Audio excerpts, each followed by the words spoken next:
Imagine a crisp January morning in 1947, the kind where the Los Angeles sun hasn't yet burned off the night's chill, and the world feels suspended in a hazy dream.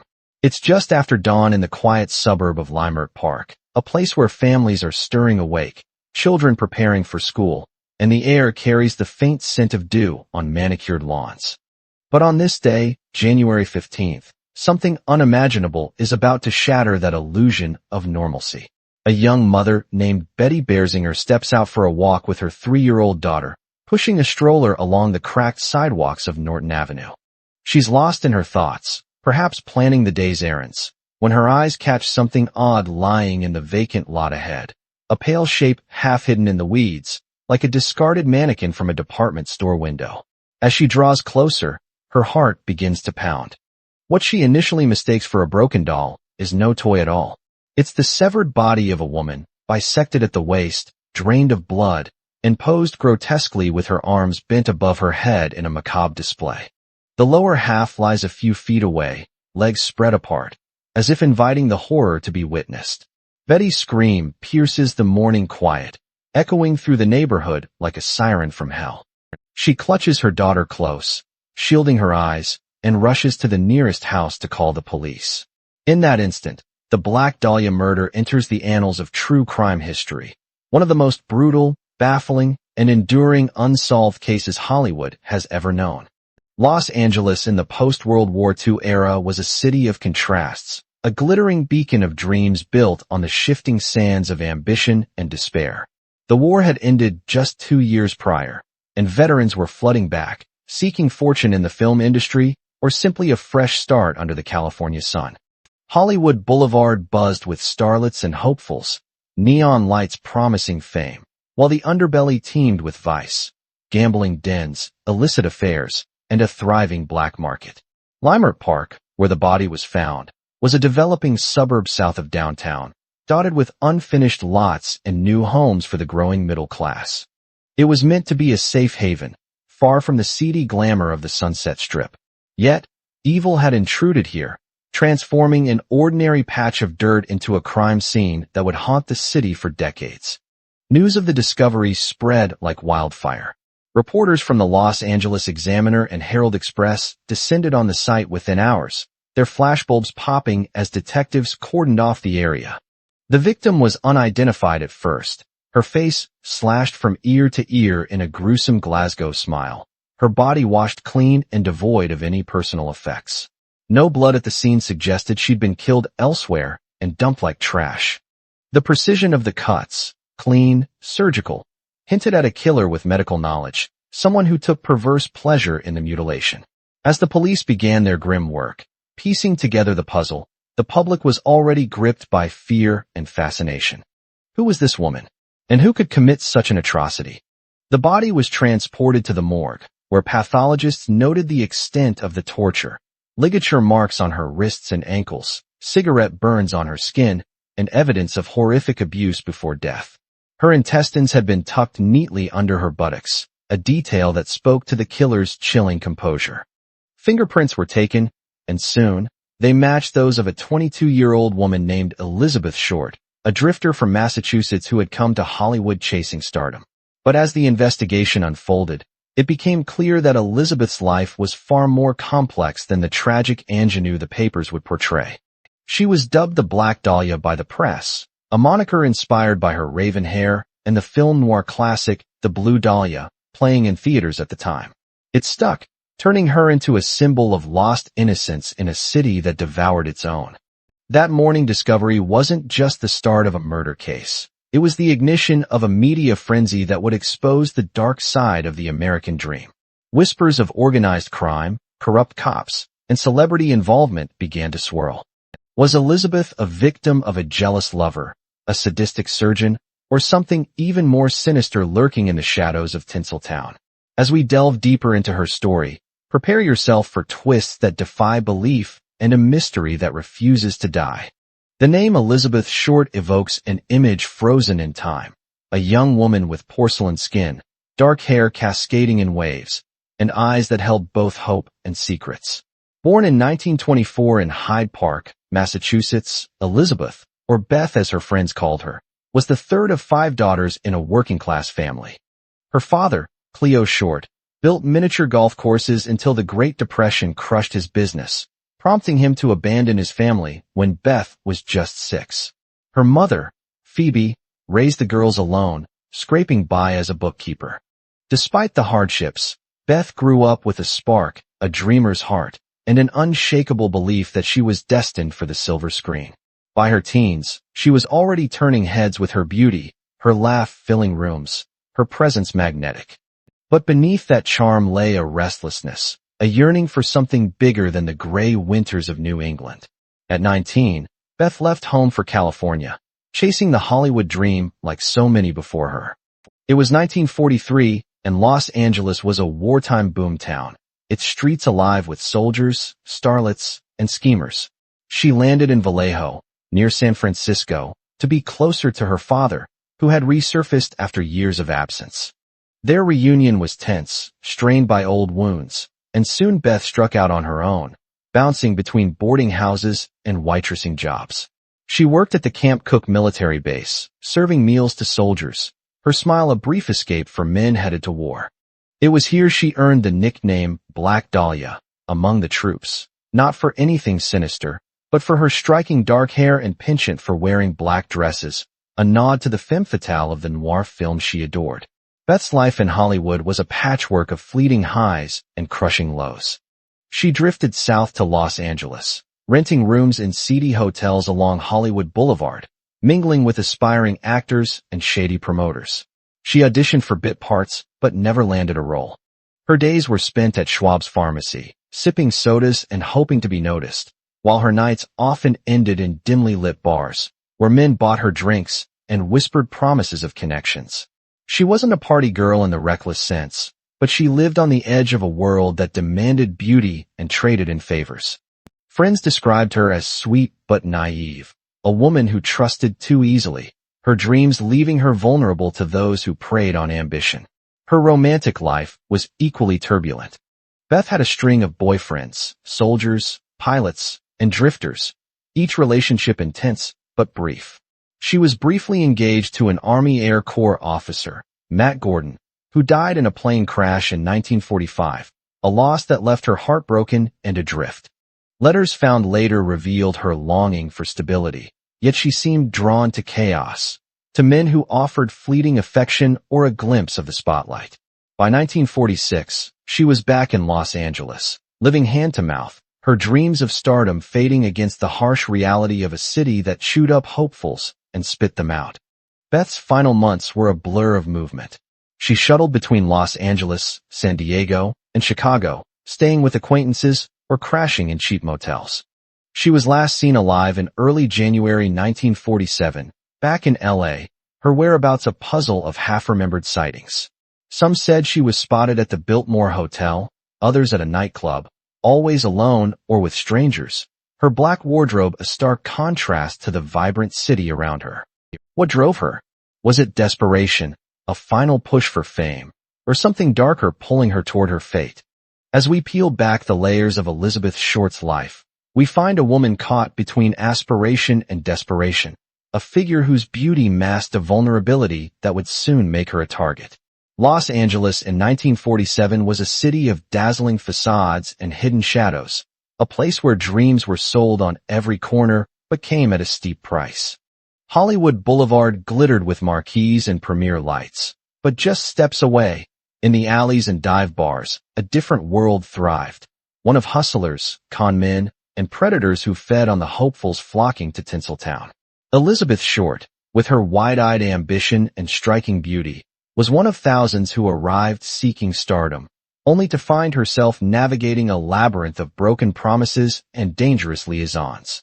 To understand her final days, we must first step into the underbelly of Hollywood, where the line between glamour and grime was razor-thin, and where Beth's dreams began to unravel against a backdrop of betrayal and menace.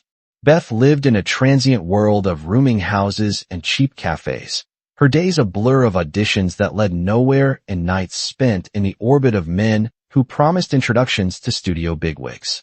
She wasn't a starlet in the traditional sense, no screen credits, no agent, but she carried herself like one, her black dresses and crimson lipstick a carefully crafted image inspired by the noir heroine she idolized.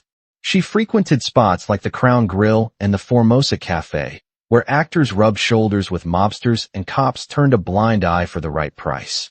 These were places where deals were made over whiskey, and a pretty face could open doors or lead to disaster. Beth's charm made her a magnet for attention, but it also painted a target on her back in a city where beauty was both currency and liability. The Los Angeles of the 1940s was no stranger to crime. The police department was riddled with corruption, and organized crime had a firm grip on the city's nightlife. Gambling rackets, prostitution rings, and drug trafficking flourished under the neon glow, often with the complicity of those meant to uphold the law. Beth's world intersected with this darkness in ways we can only piece together through fragments, stories from acquaintances, bar tabs, and fleeting encounters. She was known to accept rides from strangers, to crash on couches offered by men she barely knew. Her nomadic lifestyle left her vulnerable, a woman without roots in a city that thrived on exploiting the rootless. If you're fascinated by cases like this, make sure to hit subscribe and join us here at the Crime O'Clock, where every case is a ticking mystery waiting to be solved. Rumors swirled about Beth's connections to this shadowy world. Some claimed she'd been seen with men tied to the mob. Others whispered of late-night parties where Hollywood's elite mingled with its underbelly. Yet, those who knew her best, friends like Toth, a fellow aspiring actress, insisted Beth was more dreamer than femme fatale. She spoke of wanting a home, a family, a life beyond the grind of auditions and borrowed dresses. But her choices betrayed a recklessness, a willingness to trust the wrong people in her pursuit of fame. Was she simply in the wrong place at the wrong time? Or had she crossed paths with someone whose darkness matched the city's own? As January 1947 approached, Beth's life grew increasingly unstable. She was low on money, relying on the generosity of acquaintances like Robert "Red" Manley, a married salesman who drove her back to Los Angeles from San Diego just days before her death. He described her as upbeat but distracted, talking vaguely of a new job or a new man, her plans as fleeting as the cigarette smoke curling around her. The city that promised her everything was closing in, its shadows lengthening. Somewhere in those final days, Beth's path converged with a killer's, setting the stage for a crime that would shock the world and cement her tragic legacy as the Black Dahlia. The first week of January 1947 found Elizabeth short adrift in a city that seemed to pulse with both opportunity and danger. Los Angeles was alive with the hum of post-war optimism, but for Beth, the dream of Hollywood stardom was slipping further out of reach. She was 22, broke, and living on the kindness of strangers, her suitcase packed with little more than black dresses and fading hopes. The days leading up to her murder are a mosaic of fleeting sightings, half-remembered conversations, and unanswered questions, a puzzle with missing pieces that investigators would grapple with for decades. To understand the Black Dahlia's final moments, we must trace her steps through the neon-lit nights and shadowy corners of a city that was both her stage and her undoing. Beth had returned to Los Angeles from San Diego on January 9, 1947, driven by Robert "Red" Manley, a 25-year-old salesman who'd met her weeks earlier. Manley, a married man with a wandering eye, later told police he found Beth charming but troubled, her mood swinging between buoyant and melancholic. He dropped her off at the Biltmore Hotel, a grand Art Deco landmark in downtown LA, where she said she was meeting her sister. The Biltmore's opulent lobby, with its chandeliers and polished marble, was a stark contrast to Beth's precarious life, a place where the elite mingled, and dreamers like her could feel momentarily closer to the spotlight. Bellhops and guests recalled seeing a woman matching her description, dressed in black, pacing nervously or making calls from a payphone. But her sister, Virginia, was nowhere near Los Angeles. Was Beth waiting for someone else, or was the story a fabrication to mask her uncertainty? After Manley left her, Beth's trail grows murky. Witnesses claim to see her at various spots across the city, a diner on Hollywood Boulevard, a bar near Pershing Square, even a bus station, always alone or with a man whose face no one could quite recall. Her black coat and high heels made her stand out, a figure of elegance against the grit of the city. Some accounts describe her as upbeat, talking of a new job or a mysterious suitor. Others paint her as anxious, glancing over her shoulder as if sensing a shadow trailing her. One friend, Marjorie Graham, later said Beth had mentioned a doctor she was meeting, someone who promised to help her career. Was this a real lead or another of Beth's hopeful embellishments? What we do know is that Beth was last seen alive on the evening of January 9th, possibly at the Biltmore or a nearby nightclub. She vanished into the Los Angeles night, leaving no trace until her body was discovered 6 days later. Those missing days are a void that has fueled endless speculation. Was she held captive, tortured in some hidden lair? Did she spend her final hours in a haze of alcohol and desperation, unaware of the danger closing in? The lack of blood at the crime scene suggests she was killed elsewhere, her body meticulously cleaned and posed. The killer's precision points to a place of privacy, a house, an apartment, perhaps a makeshift operating room, where the unthinkable unfolded over hours, maybe days. Beth's final days paint a portrait of a woman caught in a web of her own making, her trust in others a fatal flaw in a city that rewarded cynicism. She moved through a world of transient connections, where every smile could hide a blade. As we follow her fading footsteps, the question looms: who was the last person to see her alive, and what lured her to her doom? The answer lies somewhere in the labyrinth of Los Angeles, waiting to be uncovered. On that fateful morning of January 15th, 1947, when Betty Berzinger stumbled upon the horrific scene in Leimert Park, the full extent of the brutality inflicted on Elizabeth Short came into focus, chilling even the most seasoned investigators. The vacant lot on Norton Avenue, overgrown with weeds and littered with debris, was an unlikely stage for a crime that would sear itself into the collective psyche of Los Angeles.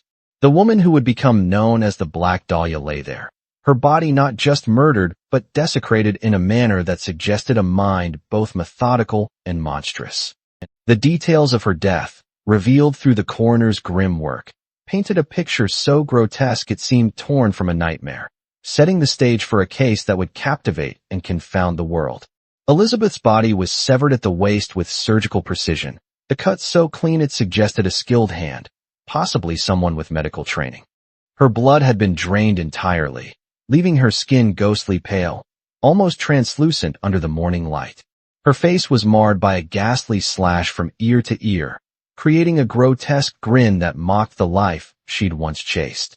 Ligature marks on her wrists, ankles, and neck told of restraint, while burns and bruises hinted at prolonged torture before death. The lower half of her body, positioned a few feet away, was posed with legs splayed, her intestines carefully tucked beneath her, as if the killer were staging a perverse tableau. No blood stained the ground, confirming she'd been killed elsewhere, her body washed and transported to this quiet lot for discovery. The coroner's report, released days later, deepened the horror. Elizabeth had been alive during much of her ordeal, enduring unimaginable pain. Her cause of death was listed as hemorrhage and shock from the facial lacerations and blows to the head, but the mutilation continued post-mortem, suggesting a killer who reveled in the act. The absence of personal belongings, no purse, no jewelry, not even a scrap of clothing, left investigators with little to go on. Her fingerprints, however, confirmed her identity through an old arrest record from 1943, a minor infraction for underage drinking in Santa Barbara. The woman who dreamed of Hollywood's spotlight was now a victim in its darkest shadows. The crime scene itself offered few clues. The lot was a dumping ground, trampled by onlookers before police could secure it, contaminating potential evidence. Tire tracks nearby were too faint to analyze, and no murder weapon was found. The killer's care in cleaning the body suggested a chilling foresight, as if they anticipated the scrutiny to come. Detectives noted the theatricality of the display, the posed limbs, the deliberate arrangement, like a message meant to shock and taunt. Was this the work of a deranged mind lashing out, or a calculated act by someone who knew how to evade justice? As word of the murder spread, Los Angeles reeled. The brutality was unlike anything the city had seen, even in an era accustomed to gangland killings. The Black Dahlia became a symbol of innocence destroyed, her story amplified by a press eager to sell papers. Yet, Beneath the sensational headlines, a question gnawed. Why Elizabeth? Was she chosen for her beauty, her vulnerability, or something more personal? The answers lay hidden in the days before her death, in the places she went and the people she met. As investigators prepared to unravel her final movements, they stepped into a maze of lies, half-truths, and a city that seemed complicit in its silence. The discovery of Elizabeth Short's mutilated body sent shockwaves through the Los Angeles Police Department, a force already stretched thin by the city's post-war crime wave. In the days following January 15, 1947, detectives descended on the Leimert Park lot, their faces grim as they faced a case that felt personal in its savagery. The Black Dahlia murder wasn't just another homicide. It was a taunt, a puzzle left by a killer who seemed to revel in their own cunning. With no immediate evidence at the scene, no blood, no weapon, no witnesses, the investigation began with a desperate scramble to piece together Elizabeth's final days, hoping her life might point to her killer. But Los Angeles, with its sprawling streets and secretive underbelly, was a city that guarded its truths closely. Detectives Harry Hansen and Finus Brown, seasoned veterans of the LAPD's Homicide Division, took the lead. Their first task was to retrace Beth's movements after January 9th, when Robert Manley dropped her off at the Biltmore Hotel. Manley, questioned extensively, claimed he'd left her in the lobby and driven home to his wife, an alibi that checked out. He described Beth as nervous but eager, mentioning a meeting with someone important. The Biltmore staff confirmed seeing a woman matching her description, lingering near the telephones, but no one could say who she was waiting for or where she went next. The trail went cold almost immediately, her 6-day disappearance a black hole in the investigation. The police canvassed Hollywood's bars, hotels, and boarding houses, interviewing anyone who knew Beth. Friends like Toth and Marjorie Graham offered glimpses of her life. A woman who lived on borrowed time and borrowed money, always chasing the next opportunity. They mentioned vague stories of a doctor or a wealthy man she'd met, but details were scarce. Beth's habit of embellishing her plans made it hard to separate fact from fantasy. Meanwhile, her belongings, a suitcase and a shoebox filled with letters and photos, were found at a bus station, mailed anonymously to the Los Angeles Examiner. The package was a chilling clue, wiped clean of fingerprints but reeking of gasoline, likely to destroy DNA evidence. Inside were mementos of Beth's life, love letters from soldiers, a few snapshots, and an address book with pages torn out, as if the killer were taunting investigators with what they couldn't know. The coroner's findings added urgency to the hunt.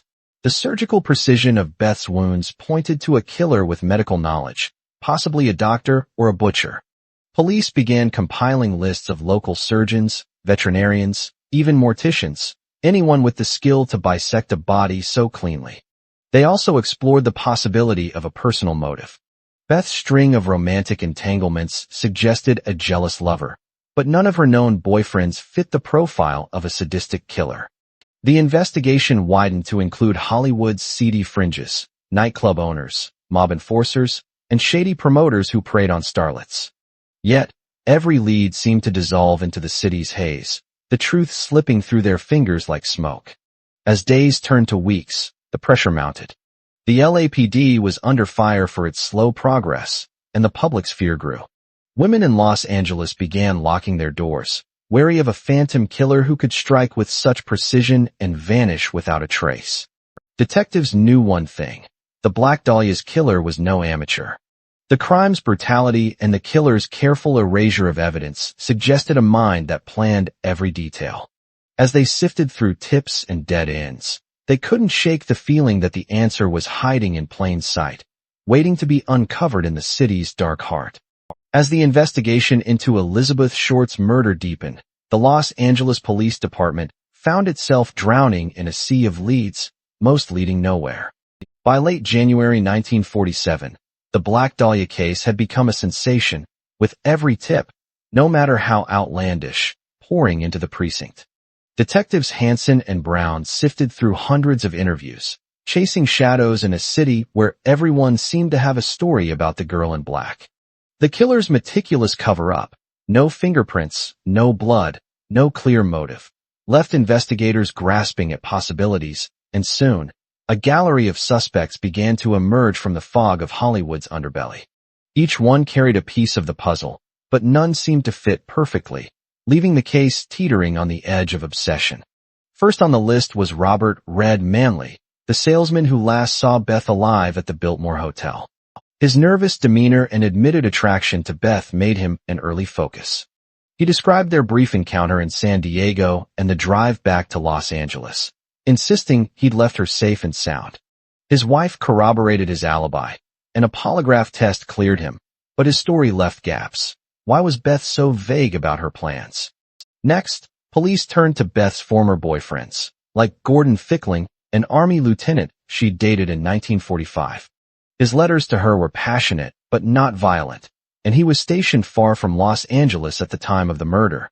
Still, the sheer number of men in Beth's orbit suggested a jilted lover might have snapped, driven by jealousy or betrayal. Then came the whispers of darker figures. A tip pointed to a nightclub owner named Mark Hansen, no relation to the detective, who ran a seedy venue on Hollywood Boulevard where Beth had occasionally stayed. Hansen admitted knowing her, but claimed she was just another transient starlet. Witnesses placed Beth at his club days before her death, and rumors swirled of his ties to organized crime. Could he have ordered her death to silence a debt or a secret?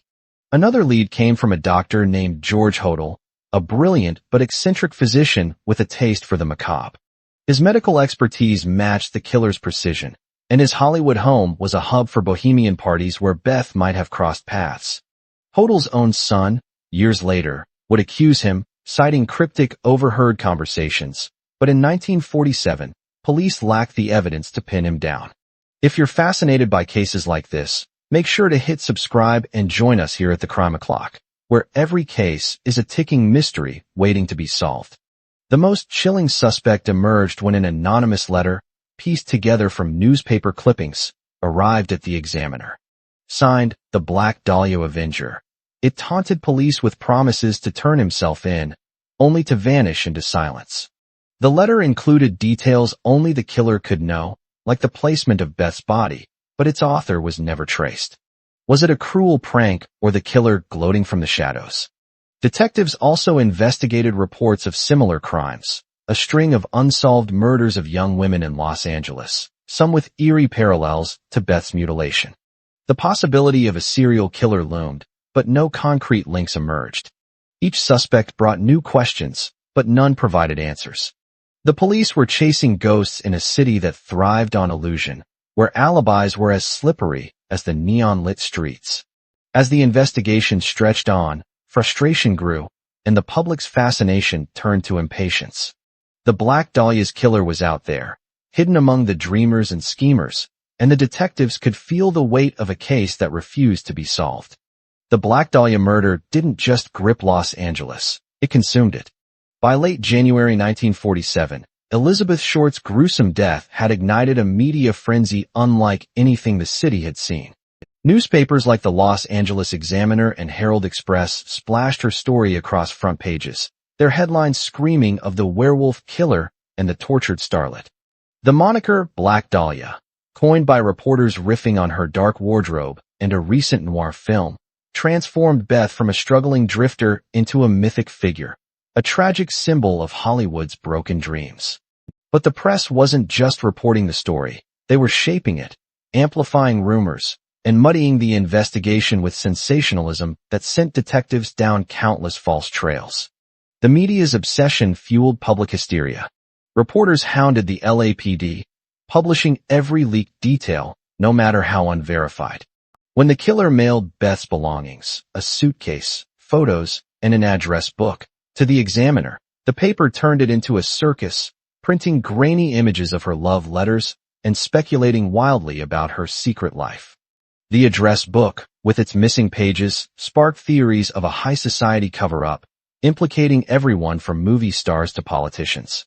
One tabloid claimed Beth was a prostitute, another that she was pregnant, both stories fabricated to sell papers. These lies painted her as a femme fatale, overshadowing the vulnerable young woman who'd simply wanted to be a star. The flood of tips overwhelmed investigators. Hundreds of people called in, claiming to have seen Beth in her final days, or to know the killer's identity. Some were well-meaning, others attention seekers. A waitress swore she'd served Beth coffee hours before her death.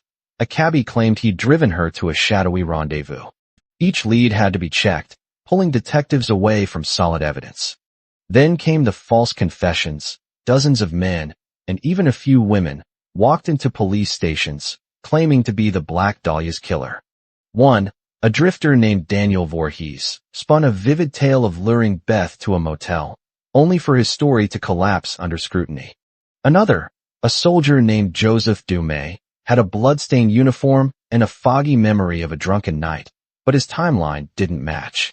Each confession wasted precious time, fraying the nerves of an already strained police force. The media's role wasn't entirely destructive. The Examiner funded a hotline for tips and even paid for Beth's mother, Phoebe, to fly to Los Angeles, ostensibly to identify her daughter, but also to milk her grief for headlines. Phoebe's arrival, tearful and bewildered, only deepened the public's fascination. Meanwhile, reporters dug into Beth's past, interviewing anyone who'd crossed her path, from barflies to ex-boyfriends. These stories, often exaggerated, fed a narrative of Beth as a reckless dreamer, making it harder to separate truth from fiction. The press also pressured the LAPD, exposing their slow progress and rumored corruption, which didn't help a department already battling internal scandals. As weeks turned to months, the media circus created a paradox. The more the public learned about the Black Dahlia, the less clear the truth became. Every new headline buried the case deeper in myth, with wild theories ranging from a satanic cult to a vengeful surgeon. Detectives found themselves not just hunting a killer, but fighting a tide of misinformation that threatened to drown the investigation. The real Elizabeth Short was fading, replaced by a legend that obscured the human tragedy at the heart of the case. As the leads dried up, the question lingered. Had the killer used the media's chaos to slip away for good? By the spring of 1947, the Black Dahlia investigation had become a labyrinth of dead ends, false confessions, and fading hope. The Los Angeles Police Department, under relentless pressure from a rabid press and a terrified public, had chased every lead, from shadowy doctors to mob-connected nightclub owners, only to find themselves back at square one. Elizabeth Short's murder, once a blaze of headlines, was losing its heat, the city's attention drifting to newer scandals. Yet, for detectives like Harry Hansen and Finus Brown, the case was a wound that refused to heal, a puzzle that mocked their every effort. As the trail grew colder, the Black Dahlia became more than a murder. It became a haunting reminder of a killer who'd outsmarted them all. The investigation's early momentum had stalled under the weight of its own complexity. Over 500 suspects had been interviewed, ranging from Beth's ex-boyfriends to strangers who'd called in anonymous tips. The police had scoured Los Angeles, from the dive bars of Hollywood to the quiet streets of Leimert Park, but the lack of physical evidence at the crime scene remained a crippling obstacle.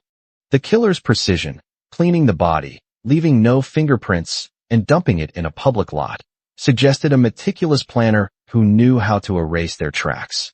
Even the mailed package of Beth's belongings, with its taunting clues, led nowhere. The gasoline used to wipe it clean had destroyed any hope of usable prints. New theories emerged, but each fizzled out. Detectives explored links to other unsolved murders in Los Angeles, like the 1944 killing of Georgette Bauerdorf, a young socialite found dead in her bathtub with signs of a struggle. The similarities, young women, brutal deaths, no clear suspects, hinted at a possible serial killer, but no evidence connected the cases. Another lead pointed to Chicago, where a similar mutilation murder had occurred in 1946, but cross-country checks turned up nothing. The LAPD even consulted with the FBI, whose fingerprint analysis confirmed Beth's identity, but offered no new leads. The case was drowning in possibilities, none of them solid. The public's interest waned as months passed without an arrest. Newspapers, once obsessed, moved on to fresh stories, leaving Beth's murder to fade into the city's lore. The LAPD faced criticism for its handling of the case, with whispers of corruption adding fuel to the fire. Some speculated that the killer had connections to law enforcement or the mob, explaining the lack of progress. Detectives, frustrated and overworked, began to accept the grim reality. The Black Dahlia's killer might never be caught. They kept the case open, but resources dwindled, and newer crimes demanded attention. For those who knew Beth, the silence was deafening. Her mother, Phoebe, returned to Massachusetts, heartbroken and haunted by the loss of her daughter. Friends like Toth and Marjorie Graham struggled to reconcile the vibrant woman they'd known with the gruesome headlines. The investigation's failure left a void, filled only by speculation and myth. The Black Dahlia became a ghost story, whispered in Hollywood's bars and studios, a cautionary tale of a city that devoured its dreamers. As the case slipped into the shadows, one question lingered. Was the killer still out there, watching from the edges, waiting for the world to forget? Decades have passed since that chilling January morning in 1947, yet the Black Dahlia murder remains a wound that refuses to close, a mystery that continues to captivate and torment. Elizabeth Short's death was more than a crime. It became a mirror reflecting the dark heart of Hollywood, a city where dreams were born and destroyed in equal measure. The failure to solve her murder left a scar on Los Angeles, a reminder of a time when the city's glamour masked a sinister reality. But the story of the Black Dahlia is not just about a killer who escaped justice. It's about a young woman whose life, however brief, left an indelible mark on the world, transforming her into a legend that endures to this day. The case's legacy is woven into the fabric of popular culture. Books, films, and documentaries have dissected every detail, from James Ellroy's noir novel to Brian De Palma's 2006 movie, each adding layers to the myth of the Black Dahlia. True crime enthusiasts pore over case files, amateur sleuths propose new suspects, and podcasts revisit the evidence, hoping to uncover what the LAPD missed. George Hodel, the eccentric doctor, remains a favorite theory, bolstered by his son's claims and circumstantial clues like his medical background and rumored ties to Beth. Others point to a serial killer, perhaps linked to the Cleveland torso murders, though no definitive connection has been proven. The Black Dahlia Avenger letter, with its taunting tone, still fuels speculation. Was it the killer's voice or just another cruel hoax? The mystery's persistence lies in its unanswered questions. Who was with Beth in those lost 6 days? Why was her body posed so theatrically, as if meant to be a spectacle? And how did the killer vanish so completely, leaving no trace in a city crawling with eyes? Some believe the truth was buried by corruption, a police cover-up, or a mob hit shielded by powerful connections. Others see a lone predator, a phantom who struck once and faded into obscurity. The lack of closure has kept the case alive, a puzzle that invites endless theorizing, each new lead a flicker of hope that the truth might one day surface. Elizabeth Short herself has become more than a victim. Her story resonates because it captures the universal longing for something greater and the price paid for chasing it in a world that preys on vulnerability. Her black dresses, her fleeting romances, her unfulfilled dreams, they paint a portrait of a woman who was both ordinary and extraordinary, a dreamer caught in a nightmare. The Black Dahlia case reminds us that behind every headline is a human life, one that deserves to be remembered not just for its tragic end, but for the spark that burned so brightly before it was snuffed out. If you're fascinated by cases like this, make sure to hit subscribe and join us here at the Crime O'Clock, where every case is a ticking mystery waiting to be solved. What do you think really happened to Elizabeth Short? Was her killer someone she trusted, a stranger she met in her final days, or a figure still hiding in the shadows of history? Share your thoughts in the comments, and don't forget to subscribe to the Crime O'Clock, because the next mystery might already be ticking.